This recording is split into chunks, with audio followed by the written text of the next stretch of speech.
ಎಲ್ಲರಿಗೂ ನಮಸ್ತೆ. ನನ್ನ ಹೆಸರು ಡಾಕ್ಟರ್ ಪ್ರಕಾಶ್ ಮುಗ್ಲಿ. ಸೊ ಎಕ್ಸರ್ಸೈಸ್, ಈ ವಾಕ್ ಮಾಡೋದು ಅದೆಲ್ಲ ಏನಿರುತ್ತಲ್ಲ, ಬ್ರಿಸ್ ವಾಕ್ ಇವೆಲ್ಲ, ಸೊ ಈ ಕಾರ್ಡಿಯಾಕ್ ಎಕ್ಸರ್ಸೈಸಲ್ಲಿ ಜೋನ್ 1 2 3 4 ಅಂತ ಇರ್ತವೆ. ಈ ಜೋನ್ 1 2 3 4 5 ಇದೆ.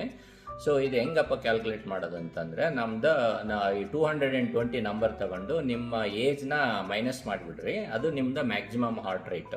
ಆ ಮ್ಯಾಕ್ಸಿಮಮ್ ಹಾರ್ಟ್ ರೇಟಲ್ಲಿ ನೀವು 50% ಟಚ್ ಮಾಡಿದರೆ, ಮ್ಯಾಕ್ಸಿಮಮ್ ಹಾರ್ಟ್ ರೇಟ್ ನಮ್ಮದು ಎಕ್ಸಾಂಪಲ್ ಒಂದು 180 ಐತಂದರೆ, ನಮ್ಮ ಹಾರ್ಟ್ ರೇಟ್ 90ಕ್ಕೆ ತಗೊಂಡೋದ್ರೆ 50%. ಸೊ 50%ಅಲ್ಲಿ ನಿಮ್ಮ ಹಾರ್ಟ್ ರೇಟ್ ಇದ್ದರೆ ಅದು ಜೋನ್ 1 ಅಂತೀವಿ. 50 to 60% ಇದ್ದರೆ, 60 to 70% ಇದ್ದರೆ zone 2, 70 to 80 zone 3, 80 to 90 zone 4, ಅಲ್ಲಿದ್ರ ಮೇಲೆ ಜೋನ್ 5. ಅಲ್ಲಿಗೆ ಅಷ್ಟು ರೀಚ್ ಆಗೋದು ತುಂಬ ಕಷ್ಟ.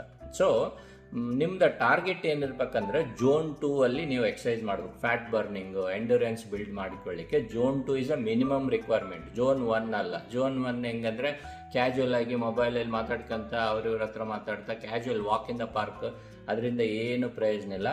ನೀವು ವಾಕ್ ಮಾಡೋದಾದರೆ ಸ್ವಲ್ಪ ಬ್ರಿಸ್ಕ್ ವಾಕ್ ಮಾಡಿರಿ. ನಿಮ್ಮ heart rate 60 to 70% of your maximum heart ರೇಟಿಗೆ ತಗೊಂಡೋದ್ರೆ ಮಾತ್ರ ನಿಮಗೆ ಒಂದು ವಾಕ್ ಮಾಡ್ದಂಗೆ ಆಗುತ್ತೆ. ಸೊ ವಾಕ್ ಹೆಂಗಂತಂದರೆ, ನೀವು ಮಾತಾಡೋಕೆ ಆಗ್ತಿರ್ತದೆ, ಆದರೆ ಕಂಫರ್ಟಬಲ್ ಆಗಿ ಒಂಥರ ಜಾಲಿಯಾಗಿ ಮಾತಾಡೋಕ್ಕಾಗಲ್ಲ. ಆ ಥರ ನಿಮಗೆ ಒಂದು ಹಾರ್ಟ್ ರೇಟಲ್ಲೇ ಗೊತ್ತಾಗ್ತದೆ. ಬ್ರಿಸ್ಕ್ ವಾಕ್ ಮಾಡಬೇಕು. At least 30 minutes to 45 minutes 1 hour ಹಂಗೆ ಮಾಡಿದರೆ ತುಂಬ ಪ್ರಯೋಜನ ಆಗುತ್ತೆ. ನೀವು ಎಕ್ಸರ್ಸೈಸ್ ಮಾಡೋದೇ ಆದರೆ ಜೋನ್ 2 ಮಿನಿಮಮ್ ಅಲ್ಲಿ ಎಕ್ಸರ್ಸೈಸ್ ಮಾಡಿ. ನಮಸ್ತೆ.